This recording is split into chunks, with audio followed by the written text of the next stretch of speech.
Josh Green here for SecondsOut. Delighted to be joined by Kalle Sauerland. You say it's been a long time since you promoted here in the lead up to it. Could you have expected a night like this? Yeah, I mean, I think it was a very different night from a World Boxing Super Series quarter-final. It was, we had a bit of everything tonight. We had, great local talent who put on a fantastic early part of the evening. From our stable, Matty Harris had another great early knockout, first round. And then you had the comeback kids, if you want to coin a phrase, but I thought Josh Kelly, he just looked so happy to be back in a ring, and he hit the punches with spite. We saw, like I referred to earlier, these 16, 17, I don't know if I'm exaggerating or understating the amount of uppercuts he threw in the corner. I'm sure Adam Booth was ripping the last of his air out whilst he was doing it, but you could see what he was doing. He was just venting anger and aggression, and that's one of the positives of boxing. That's why I sometimes still have to go and hit a bag on certain days to get out of me, and I can feel where Josh was coming from. I think every man can and every woman can. That's why boxing's a great sport. But he looked terrific, and he made it. It was exactly the fight he needed before the next night out, which will be the North East Takeover on July 30th in Newcastle. So yeah, all boxes ticked, and then obviously enter the heavyweights, crowned by Nathan Gorman returning to the ring. Statement win in the best possible fashion for a heavyweight, which is snap crackle pop, isn't it? Rice Krispies. In front of his cousin, the heavyweight king, Tyson Fury. So got him out there and around, and fantastic work, and very, very excited about the journey we're going on with those fighters in the next not only months but years. I do believe that both have absolutely everything it takes to become king of their divisions. They're tough divisions. You wouldn't have said the heavyweights were so tough a few years ago, but now they're so well matched on all paths and all levels on the way through. And I've seen it recently with Hrgovic. I've seen it obviously with heavyweight champions we've done in the past. But I'm very excited, and it's a challenge I'm looking forward to.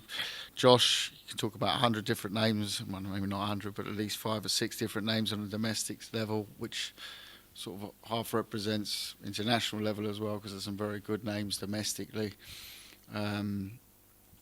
Very excited about that as well. I thought Chloe Watson at the end as well. Fantastic performance in her third fight. That was a tough fight, toughly matched fight. And she came through it with flying colours, and I'm very, very proud for her as well. Daniel Dubois' name was mentioned to Nathan during. You did. Is that a fight that do you think we could realistically see in a few months to come, once Nathan has really got back to his top gear? I don't know. I mean, we'll have a chat with Frank, who's responsible for his promotional career, and have a chat when that would make most sense. I think he's ready for that level, absolutely. And do I think the fight will come? I think absolutely as well, because he's from a fighting family.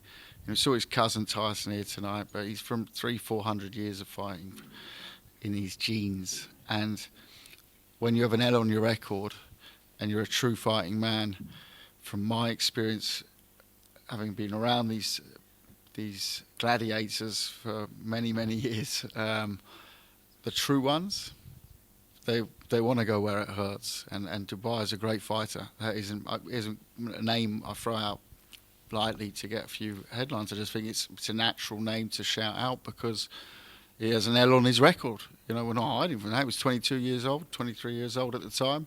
Still only 25. But, it's a fight that I'm sure would intrigue the nation, and it's a fight that, I think can be made. Dubai had a fantastic performance last week, and I think that's something that we can. We will do, whether it's the next fight or not. I mean, there's other names, Fabio Wardley, Felix Cash. There's a few on the domestic scene. I could also mention now some international ones. Agit Kabayel for the European belt. Another good fight to make. I like that.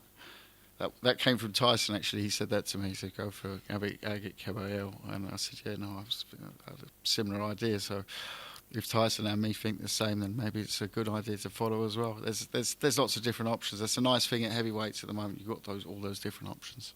Final question from me, because I know there's a long line behind me, but Josh Kelly seems very, very keen on the Lewis Ritson fight, whether that be at St James's Park or... isn't it? I mean, North East, the black and white against red and white.